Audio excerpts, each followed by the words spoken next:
Утро, приятели! Днес ще се опитам едно бързо видео да направя, тъй като предните 2 дни в събота ходих на Дунава без някакъв резултат.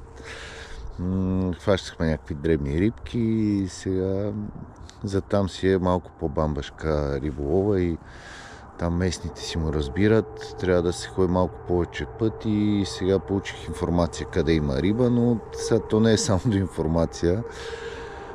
Вчера бях на състезание на Капиново, където започнах така да снимам клипче, но както винаги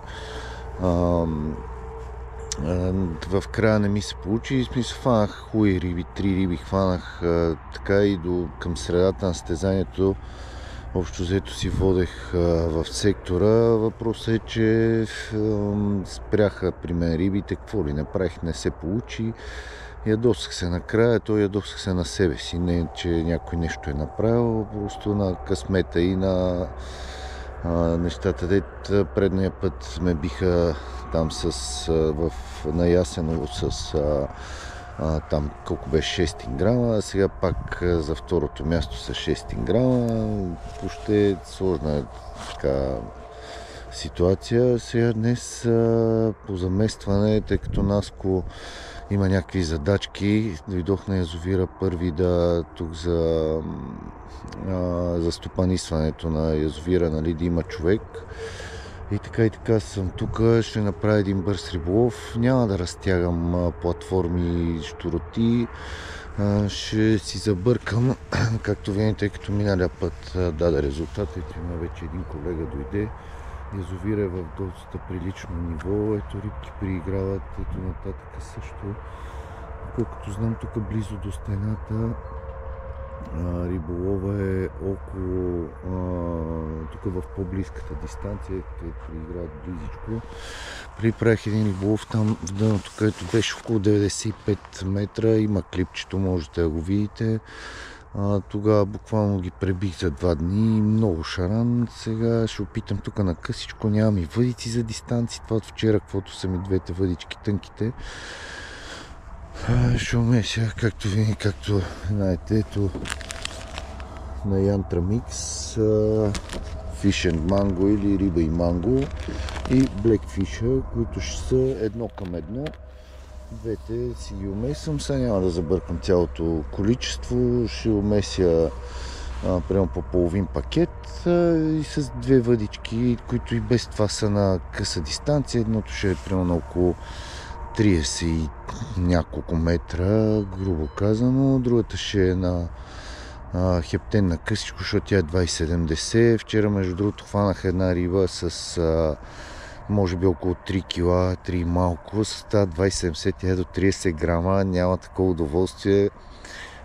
Тя вече ми я подари Митко Чекоратов. Аз не съм много за такива солети, защото съм грубиянин.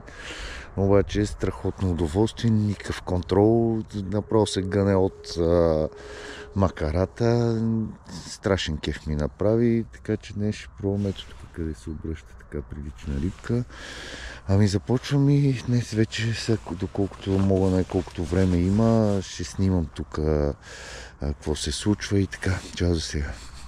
Едната, много хубав удар, като мога да кажа, че беше много силен удара. Преди това имаше доста време едно опипване на стравта. Затова по това време на годината, вече като изстине малко водата, не бързайте да засичате веднага при първата индикация, изчакайте малко. Просто хубаво да вземе. Пак повтарям, няколко пъти може би ще стана досаден, но не. От това време от годината просто рибите трябва да се изчакват малко повече, за да се вземе хубаво, защото не са така като лятото взиманията. Затова бъдете търпеливи и ще се получат нещата. Ето вече от сутринта имам 6 калванета. Тук малко не ми е удобно, но какво да се прави. Дървото, не съм си на платформата, отвикнал съм да ловя по този начин. Регулирайте си аванс пред вас, когато стигне рибата, тогава са най-мощните тръгвания, за да не губите риби. Оборудвайте се с хубав кеп, с дълга дръжка. Не може да отидете с въдици почти 4 метра и кепа да ви е 1 метър. Просто това са несъвместими неща. Но това вземете си минимум 3 метра да ви е дръжката, за да може спокойно да си бръкнете, да си извадите рибата.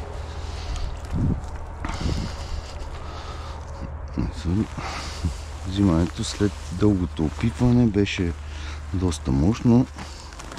Искам да ви покажа когато се забие в долната устна, няма никакъв шанс рибата нито да се откачи, никакъв проблем, че е без контра, така че ползвайте куки без контра, ще е по-добре и за рибките. И така, продължаваме.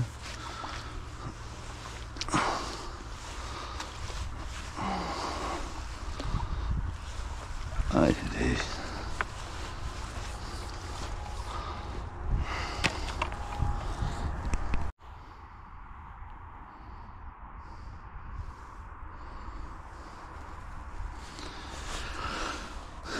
Това път май е нещо по-едро, защото се наложи клипса да го извадя в последния момент. Много добре тръгна, рибата тежи, ако не е някой тулуп, би трябвало да е някой хубав шаран. Че може и някой амур, защото много така мощно тръгна. Ще видим какво е.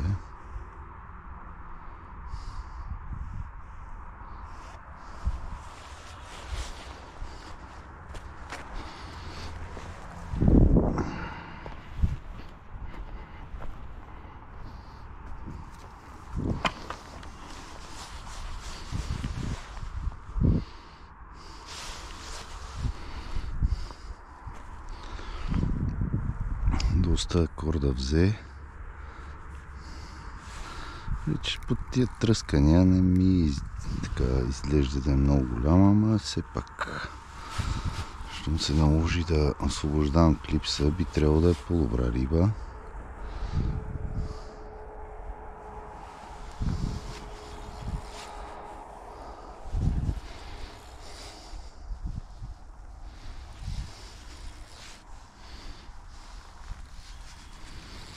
Тя си излезе сама на брега. Какво ще прави на брега, не знам. Вече е близо до брега тук. Добре се разходи.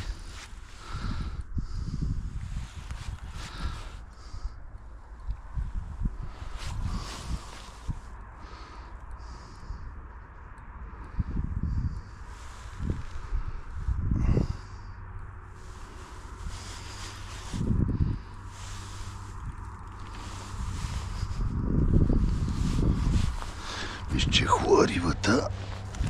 Да, доста хубав шаран.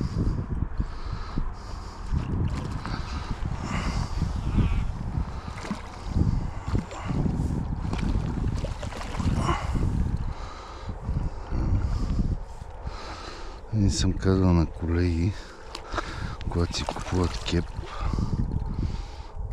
да не си взимат малка глава. Се питат защо ми е. В голяма глава влиза и малка риба, в малка глава не може влезе голяма. Да се е сравнително добра.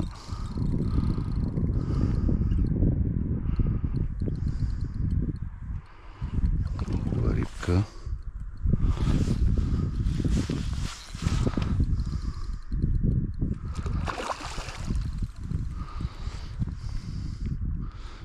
Така че когато сте с тънка въдичка и по-трудно се вадят рибите, обаче удоволствието, вижте пръчката как се е сгънала.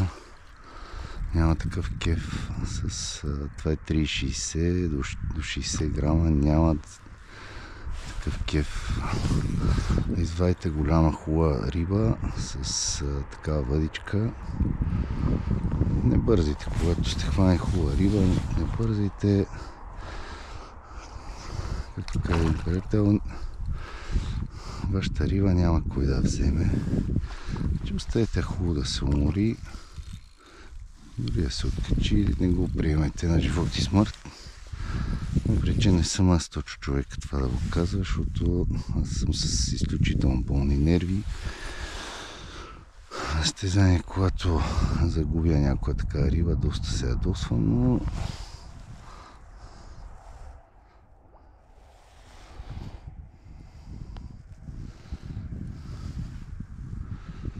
така бъдете, когато мислите, че е готова. Ето тя ето виждате и каква е разликата, когато сте с голяма глава и с когато сте с малка.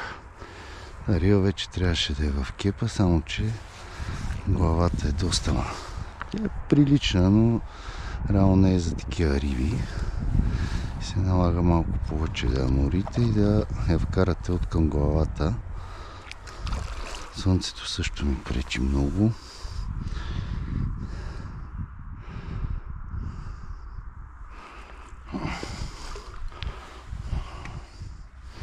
Не изпускайте моментите, когато се е показала отгоре. Ето. Еба, та глава, еба.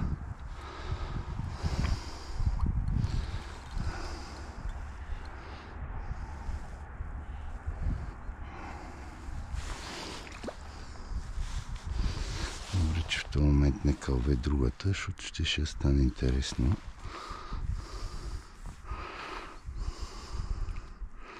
Хайде.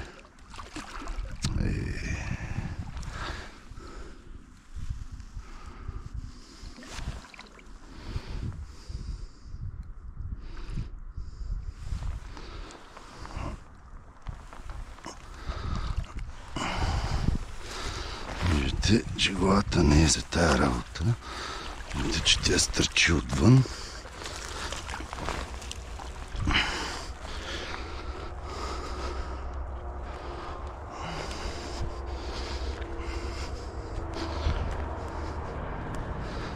За съжаление сам няма кой да ми помогне за снимки. Така че това, което мога да ви покажа е това нещо. Ето пак как се е хванала за долната устна, което означава, че почти е невъзможно да се откачи. Рибата е много голяма. Поне 6-7 кг има. Че може и повече. Ето.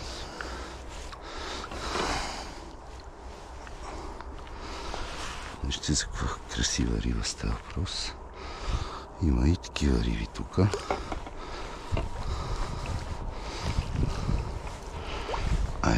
Момче, отивай, къде ти е мястото.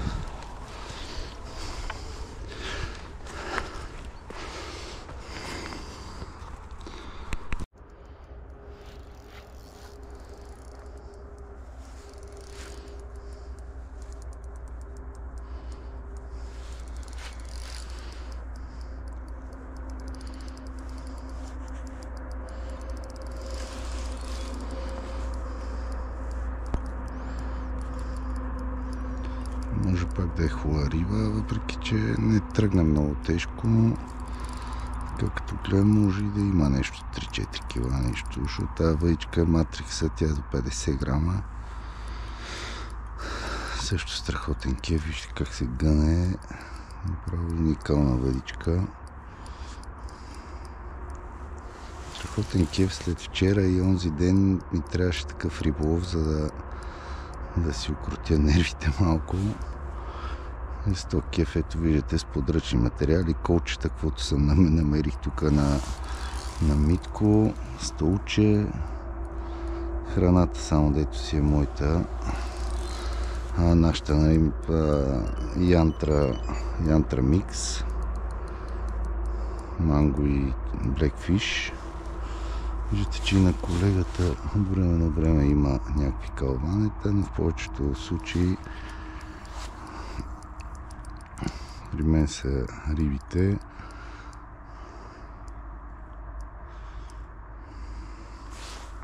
Да, и това е хубава риба. Личи тук, щом не се предава. Добре, че точно зареждах другата, тъй като извадих и там една голяма.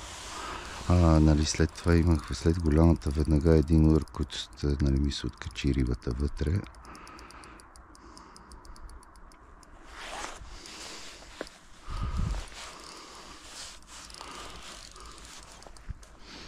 Ето тук с това дърво малко неприятен момента.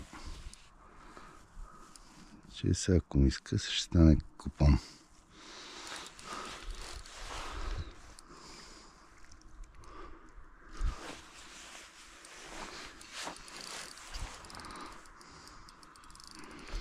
Покажи се, да те видим поне.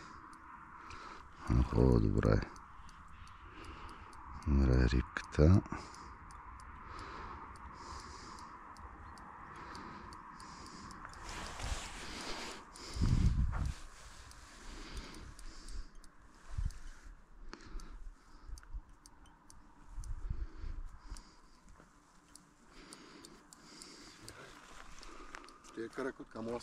Да, до 3 кг имаш право, само да не са над половин кило, ама тая влиза в...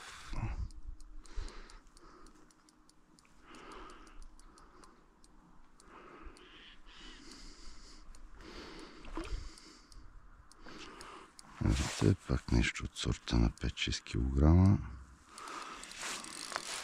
Трудно се обръщат. Мощни риби не се предават изобщо. Да се закачи с кордата за перката. Жесток кеф, просто жесток кеф.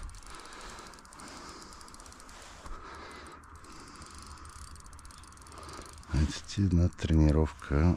Нищо, че няма да съм в неделя тук на състезанието, но ето колегите да видят, че има риболов. Аз сутринта от 7:30 съм разгънал, не знам, даже може малко по-късно напочнах.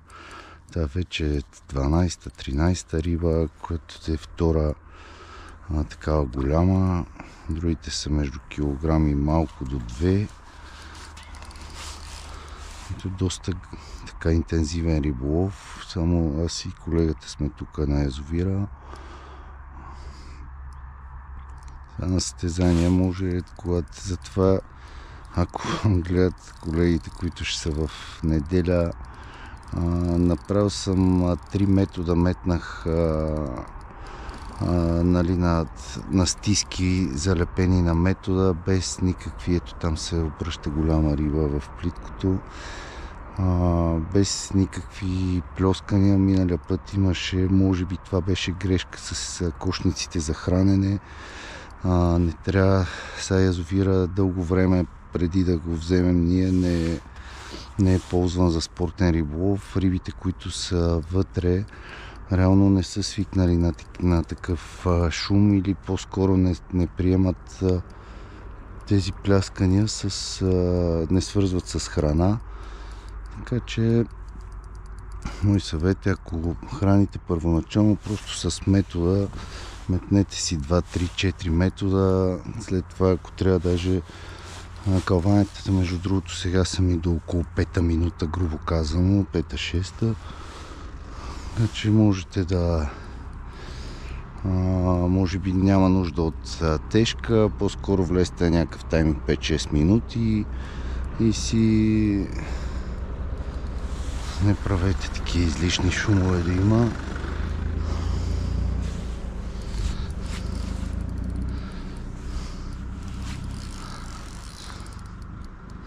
С риба доста мощна се оказа. Не се предава по никакъв начин. Вече доста време се борим с нея. Ще стане доста дълго филмче. Поне се надявам, нали, предните, когато не снимам, нали, риболов на свободен. Ето сега е на свободен. И доста резултатен също така.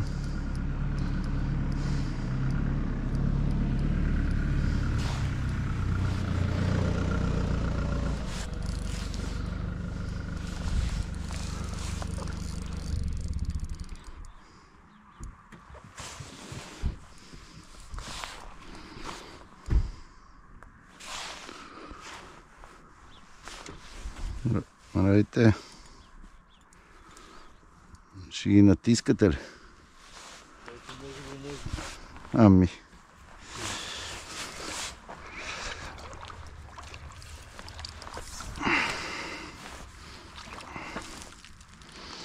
Тук с подръчни материали на колегата, каквото намерих.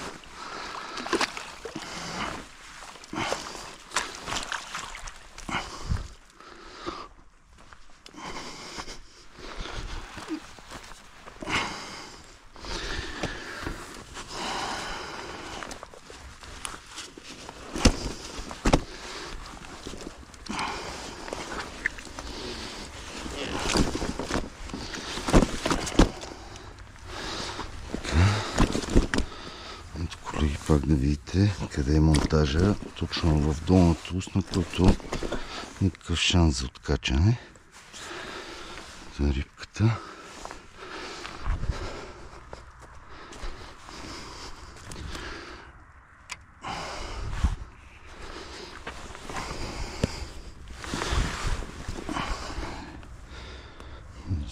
Красива е, около 5 кг може би.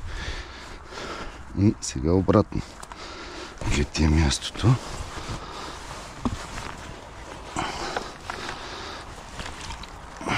Айде. Айде, моето момче. Да викнеш баба си.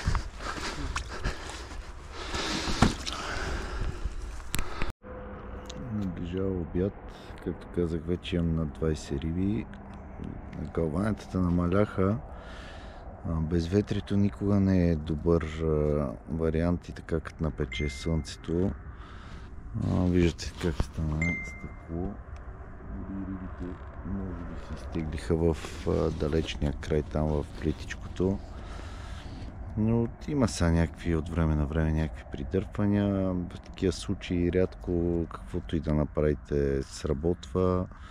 Можете ва-банк, нали, да се опитате да направите някакво по-сериозно петно, когато много излинеят, защото виждате, те тук пред мен ровеха. Сега намаляха доста ровенията. Според мен рибите се изнесли към плиткото, а пък и каквото можа да се хване, се хвана. Тук всъщност не е мястото, нали, да съм скочил точно на мястото. Тук за първи път идвам в тази част на водоема. Трябва ето тук се обърна някаква рибка, но те може и сега и тостолопите да дойдат. Тостолопите като дойдат над петното, обикновено те се движат в ято, плашат рибите отдолу. Така че и това е вариант да са дошли толупите. Но бях забрал колко е приятно да си на свободен риболов, без никакво напрежение. Но ми е добре, и риболова добре мина до тук, то Наско трябва вече всеки момент да дойде, така че ще събирам след малко и да си тръгвам. Нямам какво да снимам, нали, не съм събирал риби в живарник, всичките ги пусках. Само тук някакво събрах за Наско 3-4 рибки, такива до към 2 кг да има в живарника. Всичко останало пуснах. Приятен много такъв хубав риболов. Така че дано в неделя да има така хубав успех, да не е такова слънчево, защото то започва състезанието в 10. Т.е. точно в обедните часове, ако се получи такова време, нали, слънчево и да безветрие, ще е доста сложен риболова.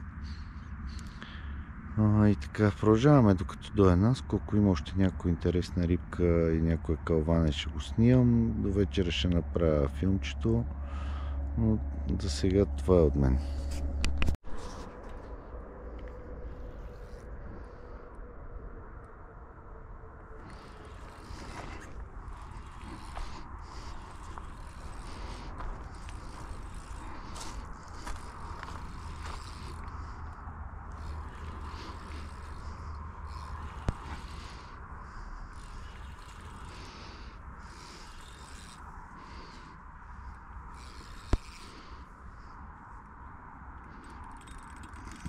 Хубава рибка. Още че ще влезе пак в другата въдица. Питам се да обърна, ама никакъв шанс. Питам се да мине под другата. Малко вероятно, но все пак.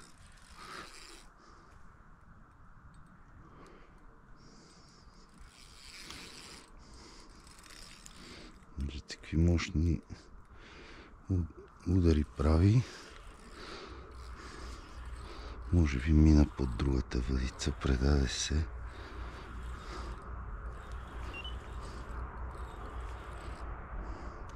Да. А, не, оплете я мамка му.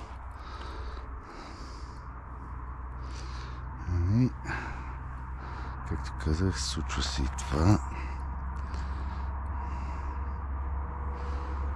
Най-вероятно ще я махне тази късичката, защото и без това на нея вече нямам така постоянни удари. На тази са повечето.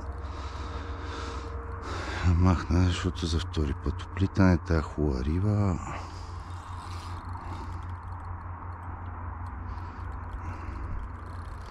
Виждате какви мощни рънове прави.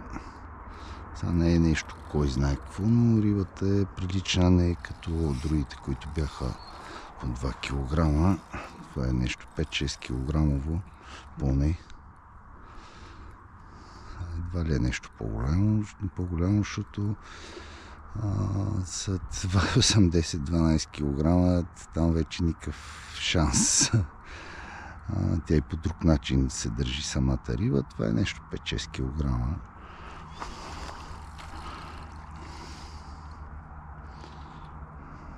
Вижте, въдицата е на Хикс.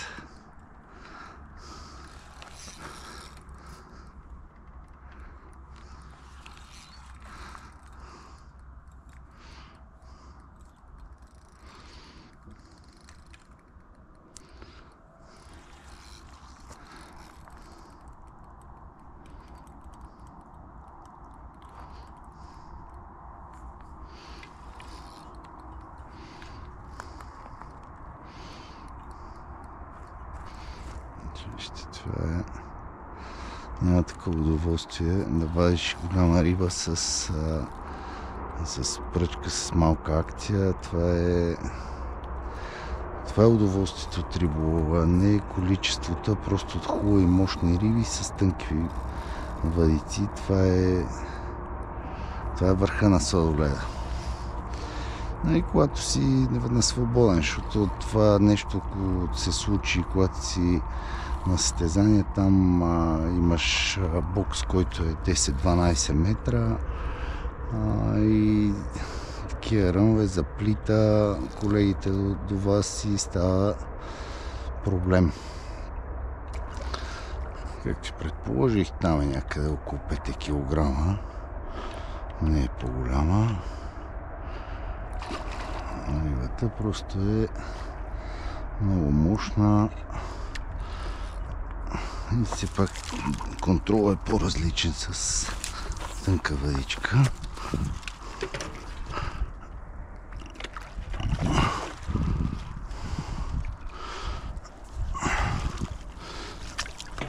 Ето, може да има около 6 кг. Струшим на наско камерата. Много красива рибка. Вижте просто къде, когато се хване, това исках да ви кажа, ето тук. Точно 10 номер. Никакъв шанс няма рибата да се отлучи без контраса.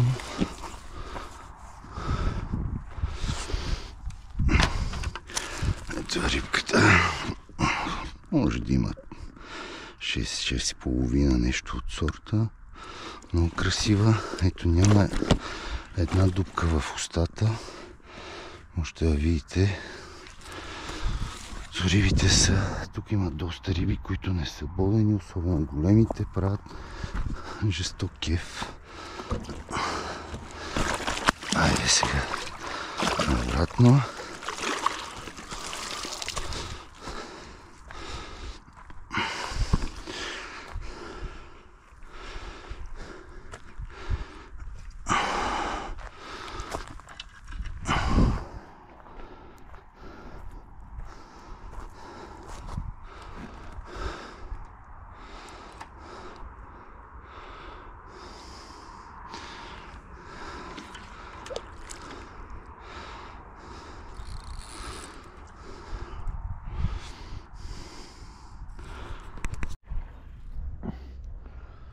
Продължава битката. Поизлиняха малко калванетата, но пак има периодично. Това, което казах, че намаля калването заради слънцето и намаля така вятъра. По едно време беше даже хептен беше спрял вятъра. Тогава в повечето случаи това се случва като нали, напече така сериозно. Но не мога да не съм доволен от риболова. Все пак доста риби, може би вече 25 риби хванах, което е сега добър атестат както за храната, така и за водоема. Не мога да дойде човек да си направи така удоволствието за бърз риболов за няколко часа. Ето и рибките. Това са основните, които кълват. Все пак извадих три риби, които са така доста по-едри. И трите ги има във видеото, което ще видите. Ето това са основните рибки, които излизат. Пак да покажа къде влиза куката. Ето, точно в долната устна. Ето къде е. Това шанса да се освободи рибата е почти нулев. Затова казвам, че няма нужда от куки с контра. Често на колеги, особено по-старата школа, няма никакъв шанс, нали, да ги убедиш. Казват, ама ние още не сме професионалисти. Доколкото знам, в България не знам дали има въобще професионалисти, защото това означава, нали, само с това да се занимава човек, да лови риби ежедневно. Такива аз реално не познавам. Просто щадите и рибите, няма такова нещо като, нали, контрата да помогне. Сега, ако пускаш рибата свободно да се движи, нали, да не е под напрежение, нормално е да се откачи. Няма никаква гаранция, че като сте, ето как му прибирам леко, няма никаква гаранция, че като сте с контра няма да се откачи рибата. Няма такава застраховка контрата. Това е цялата работа. Гонете си горе-долу да сте на едно петно. Рано или късно храната сработва на въпросното място. Виждате, че не е нужно и някакво, кой знае какво оборудване. Днес не съм си вадил платформата ми е вътре, всичко е вътре, но не съм на свободен риболов. Намерих си столчето, което е на Митака, който работи тук. Неговите колчета, само съм си извадил въдиците. Ето храната, която ми е. В една кофичка 3 кутийки лафтери, даже по-пъпчето въобще не сработи, с 2 кутийки съм днес през цялото време. Това е цялата работа, не изисква нищо, пак казвам, това не е ядрена физика. Не мислете за риболова като нещо много сложно, колкото по-елементарен и прост монтажа, толкова повече работи. Всяко едно излишно усложняване, дори не са ми привърженики на бустерите, но със сигурност помагат, ама аз много рядко слагам бустери, всякакви атрактанти и такива неща, много рядко ползвам. Рибата, когато се храни и го направите както трябва, ще дойде. Сега, ако сте в някакъв режим, нали, около вас да има много риболовци или да сте на състезание, сега да речем може нещо да сработи, но ето днес съм сам, имаше един колега тук с 3 въдици, успях да хвана едно шаранче и 2 каракуди, като мяташе до мен близо, просто въдиците му много тежки, те не са хем шаранджийски въдици, пък сложени на фидер, хранилки отдолу, въдиците изправени нагоре, което пак не е добре, особено при ветровито, и всичко се клати. Не, че не може да се хване риба, но предполагам, че и големи куки е ползвал, щом е с шаранджийските. Това също доста колеги от старата школа, като им давам десятки или 12 за фидер, те си търсят двойки, четворки, който е несъвместимо. Няма как тази малка стръв да се сложи на голяма кука, но доста хора вече започнаха така да влизат в час. Пак нищо сложно, толкова елементарно нещо е метод фидера, не изисква нищо, което да е невиждано. Така че това, ако правите те основни неща, да си държите на едно петно, дали ще го подхраните предварително с кошница, дали ще навлезете в по-къс тайминг и да премятате на 5 минути първите 30-40 минути, за да се образува някакво петно все пак. Това е, и там се държите около него. Хубаво е да имате няколко вида топчета, нали, лафтери, някое поп-ъпче, нали, да въртите като цветове, жълто, червено, оранжево, розово, общо взето това са основните. Бяло понякога не съм му привърженик особено, но все пак понякога върши работа и просто да може да ги завъртите. За мен в това там е заровено кучето, но е важно правилно да си увлажните храната, така че да слезе до дъното и тогава да се разтоварва, но не след 10 минути да сте направили много увлажнена и да не може да се разтвори долу и да пусне топчето реално. Така че там е правилно да си увлажнявайте храната или пелетите на каквото ловите и топчета различни цветове и големини. За формите нямат кой знае колко форми различни, но цвят и големина, това е с изстиването, по-малки лафтери, куките, така 12 вече ще започне да влиза в употреба, все повече десятката малко ще идва едра, но все още времето не е дошло за чак такова изфиняване. Само може 14 в някакъв момент слизате на 5, на 3 мм и търсене на рибите зимата, когато се групират основно, нали, през останалото време те търсят храна, пък след това трябва ние да ги търсим, къде са им зимовищата и така мятате на някаква дистанция и през някакво време просто ги търсете малко по-насам, по-напред, докато ги откриете, защото в студените месеци не правят някакви движения, кой знае колко, както е в лятото, нали, да обикалят и да търсят храна. И това са основните неща. Пак казвам, това е както аз го правя, нито искам някого да уча, със сигурност някой е намерил своята истина и нали, му се получава по някакъв друг начин, така го правя аз. Нали, сега къде е успешен, къде е неуспешен, но така го правя аз. Ще се радвам на няколко особено на начинаещи, които сега започват да са им в помощ. Пак казвам, този канал не е направен с учебна цел да преподавам на някой. Всеки е намерил своята истина, дали за храни, дали за монтажи или за каквото и да било. Ами това е за сега от мен. Продължаваме. По-късно ще се включа, ако има още някоя риба, или накрая като приключваме.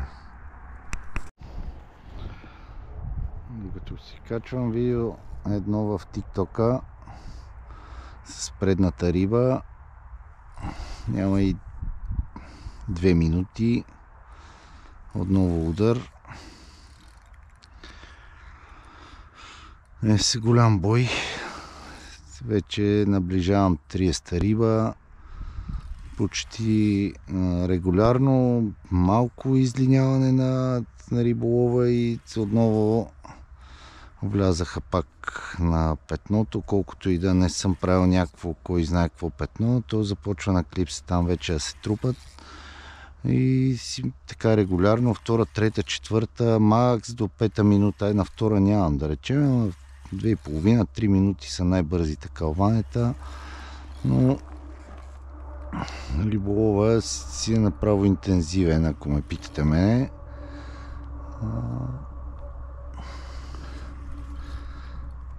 Страхотно се справя храната на такъв тип водоеми. Дори успеха да речем, на Света гора е много голямо там с нашата храна. Едно приятелче наше има в Събота. Буквално ги е пребил там рибите. Така че, пак казвам, не е специално на тези два. Просто на такъв тип водоеми е работеща храната.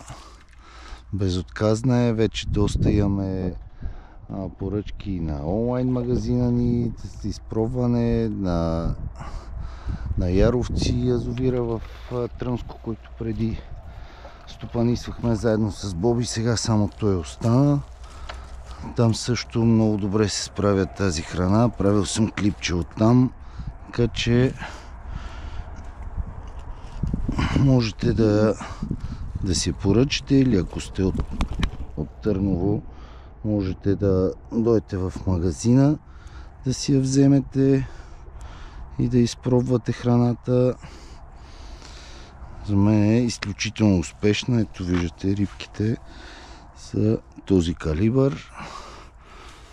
Но въпреки че не са от най-големите риби, са доста борбени и правят максимално удоволствие на риболовците.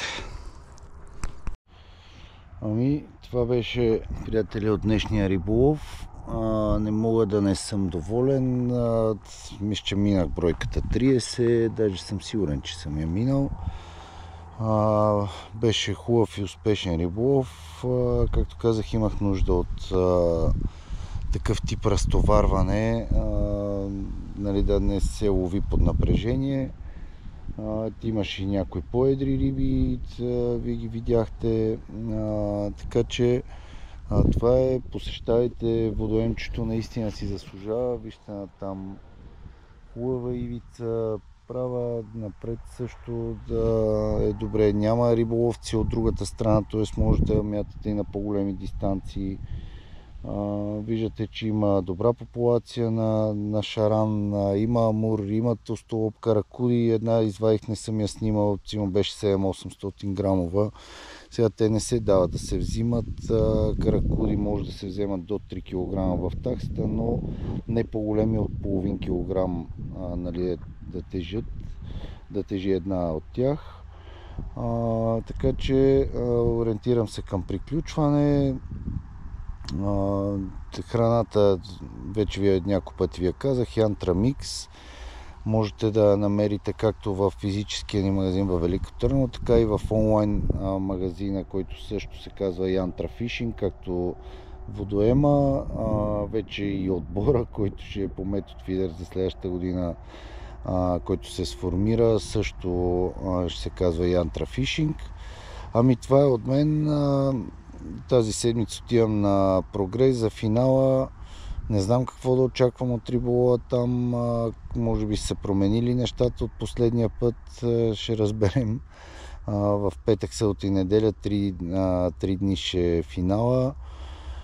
Така че и оттам ще снимам. Дано да имам късмет и да ми се получат нещата там. Това от мен. Последвайте канала ми в YouTube, ако харесате нещата, които правя, и така. Всичко добро и успех на всички в риболова. Чао от мен!